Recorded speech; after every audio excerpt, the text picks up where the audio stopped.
If you have doubtful thoughts, you have to address those doubts, a refutation against them. And that involves going to scholars or learning your deen better, because you can't have doubt in your iman. You can have a khawatir occur to you. You know, Sidi Ahmed Zarruq said, what shaitan whispers in your heart and the heart rejects it, that's iman. And one of the Sahaba came to the Prophet ﷺ and he said, I find things in myself that I'm ashamed to even say it. He said, you find that? He said, no. He says, pure faith. In other words, that thing that makes you dislike a foul thought or something like that, that's iman. That's what the Prophet ﷺ was saying. And those thoughts are either from nafs or shaitan. And that's why we differentiate, because a lot of people, in some traditions, they get very guilty about thoughts and they obsess about them. And Sidi Ahmed Zarruq says, don't obsess, don't fight those thoughts. It just increases him in his power over you. Just let the thought go. Don't obsess about the thought. Just let it go. It's not you, so you shouldn't have that self-disgust. It's part of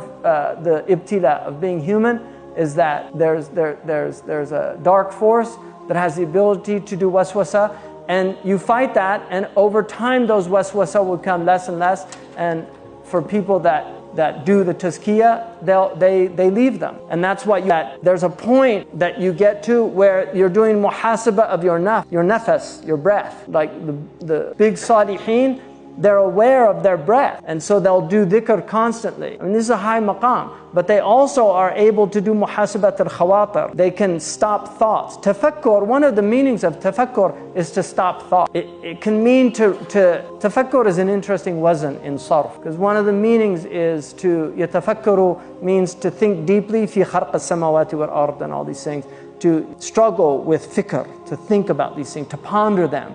But tafakkur also means to avoid thought. Tafa'ul is for ijtinab as well as takalluf. So it means also to be able to, so part of tafakkur, in order to have pure meditation and reflection, you have to be able to control your thoughts. And this is where the Prophet ﷺ, the first thing he began was tahannuth. Tahannuth is ijtinab al-hinth, is to avoid the distractions.